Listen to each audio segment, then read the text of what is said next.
¿Qué tal, queridos amigos? En este tremendo revoltijo en el que ha caído nuestro país, hay cosas que pues deben preguntarse.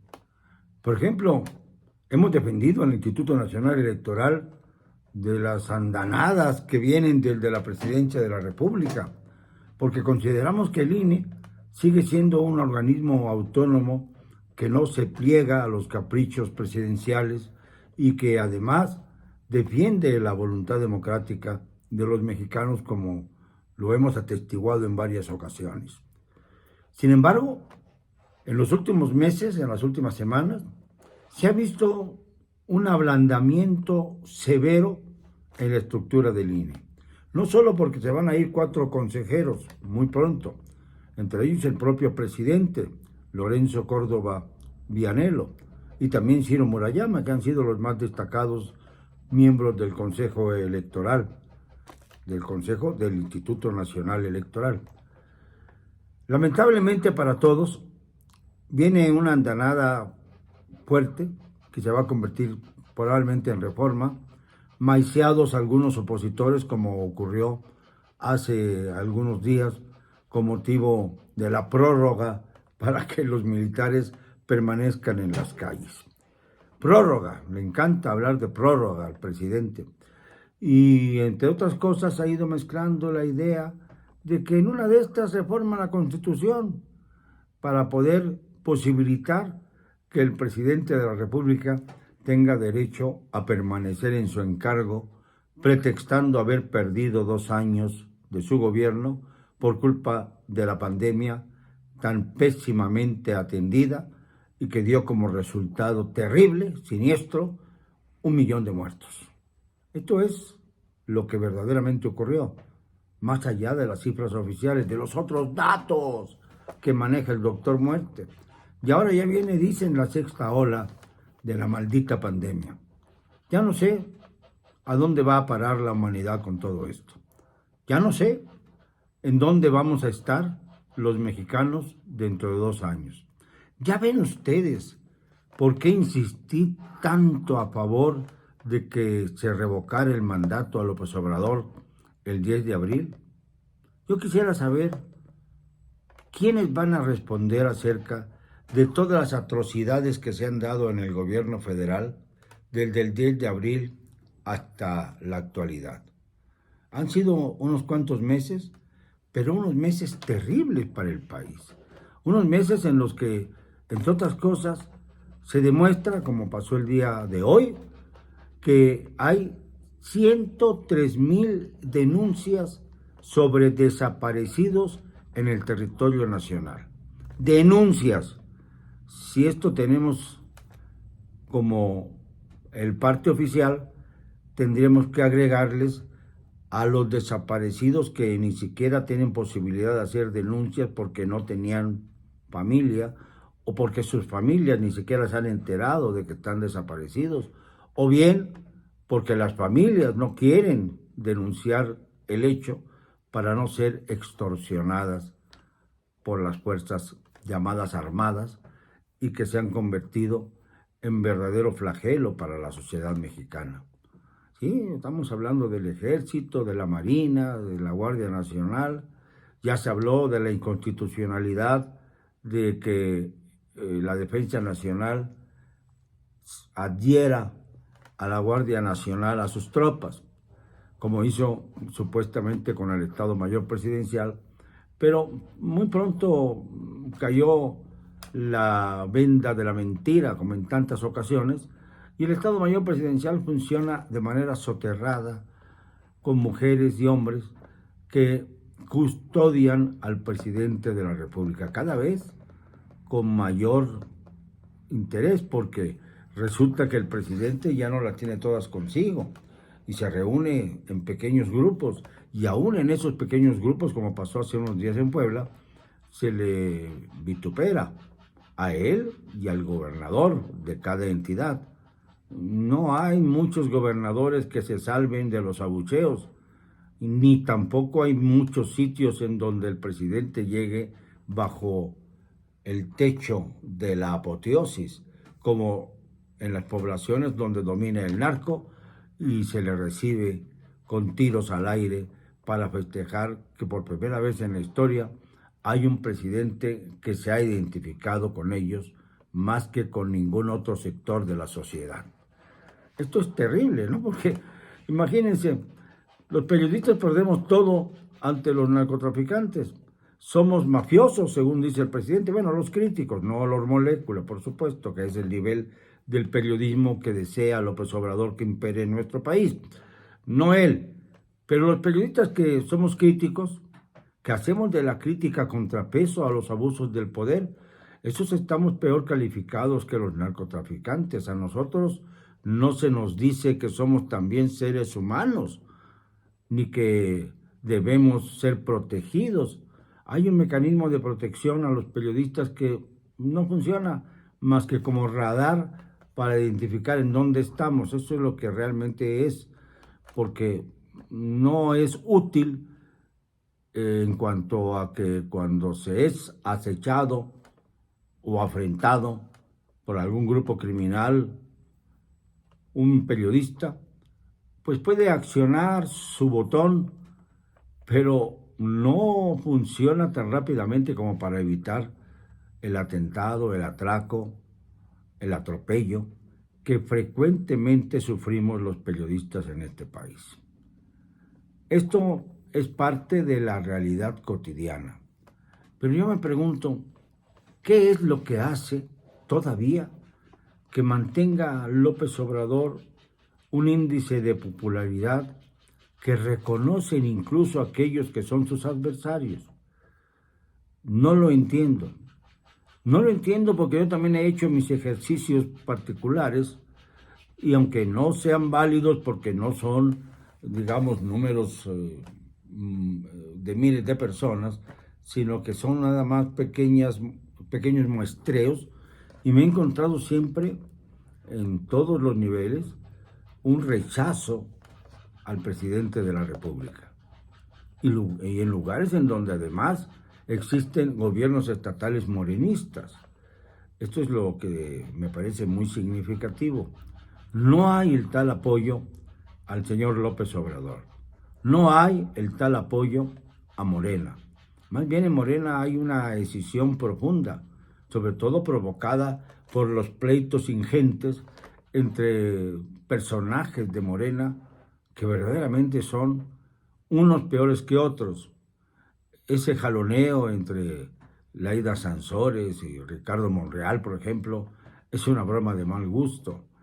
Se queja Ricardo Monreal de las atrocidades de Laida Sansores y Laida Sansores se refugia en Claudia Sheinbaum, la favorita del presidente para ser candidata de Morena a la primera magistratura. Francamente, no veo yo que Claudia Sheinbaum pueda superar las múltiples denuncias que hay en su contra, empezando con la terrible mortandad que se dio cuando colapsó la línea 12 del metro por falta de mantenimiento. Si se va a buscar culpables entre el señor Marcelo Ebrard y la señora Claudia Sheinbaum, teniendo en medio a Miguel Ángel Mancera, la responsabilidad mayor recae en Claudia Sheinbaum. ¿Por qué? Porque no le dio mantenimiento al metro desde que ella comenzó sus funciones como jefa de gobierno. Lo mismo que pasó con el colegio Repsamen, que se colapsó y entonces se dio cuenta ella de quienes estaban detrás del mismo colegio. Y entonces empezaron a suceder todos los montajes que crearon los miembros de la Marina y fundamentalmente la señora Sheinbaum, que dijo y llegó al grado de ocultar por completo quiénes eran los verdaderos dueños de este edificio. Entre ellos, lamentablemente tengo que decirlo, el cardenal Norberto Rivera Carrera, al que se le vio en la zona del desastre rescatando algunas joyas eclesiásticas precisamente de los escombros.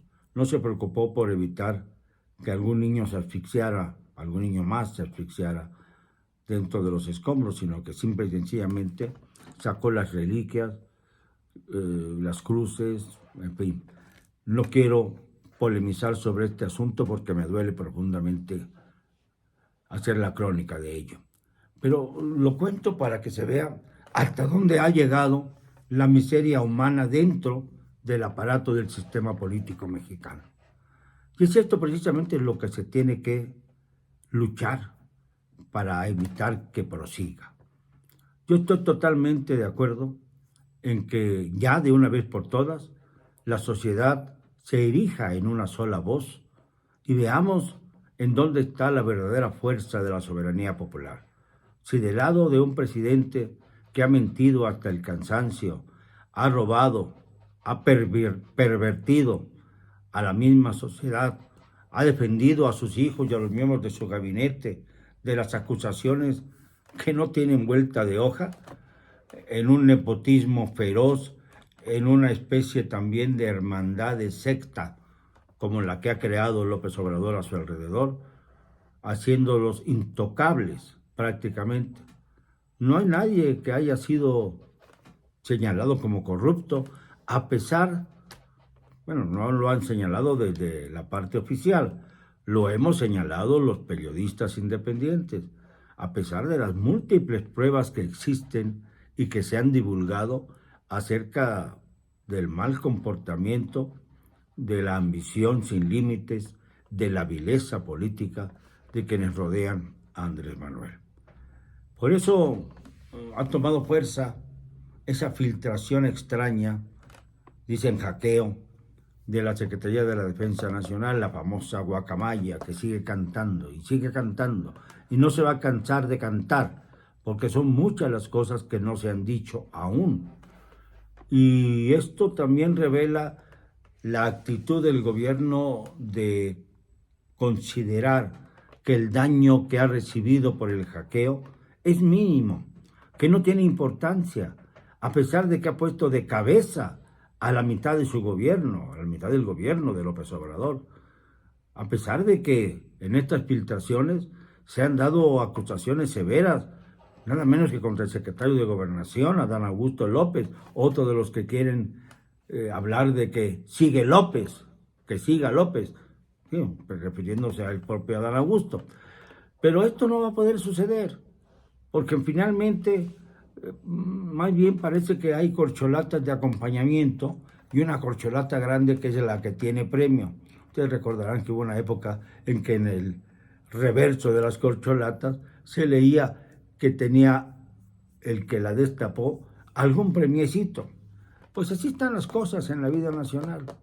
Y mientras tanto, la oposición sigue siendo menoscabada, sigue siendo soterradamente maiciada para que puedan aprobarse las reformas que vienen, sobre todo la reforma electoral, el gran capricho de López Obrador para posibilitar que las elecciones próximas, la de 2023 en el Estado de México y Coahuila, y la de 2024 a nivel federal, con más de 10 gobernaturas en juego, además de la presidencia, esto nos pondría en una situación de indefensión frente a la posibilidad de un atentado contra la democracia mayor, es decir, ante la posibilidad de un fraude de Estado, de unas elecciones de Estado que sean encabezadas por la Secretaría de la Defensa Nacional,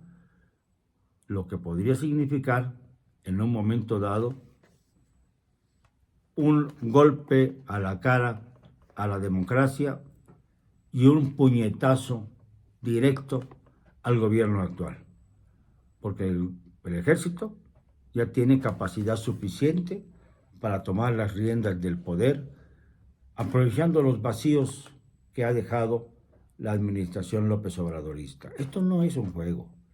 Esto está pasando en nuestro país y es necesario que nos demos cuenta.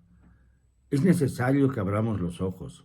Es indispensable que los mexicanos no crean que los bonos que reparte el gobierno a los adultos mayores, a los niños, etcétera, son salidos de los bolsillos del presidente, cuando son los mexicanos que pagan sus impuestos, que pagamos nuestros impuestos, los que definitivamente dan la posibilidad de contar con este presupuesto para salvar a los más necesitados. No es el presidente el obsequiador, es el patrimonio nacional. Y mientras tanto, siguen hurgando por todas partes para obtener dinero a como dé lugar, porque López Obrador ya se gastó todos los ahorros para contingencias. Y claro, habla de que las remesas son la gran salvación del país en este momento. Las remesas que son la economía de la miseria. Perdónenme, no me van a callar. Y lo digo hoy y siempre, con cero cobardía.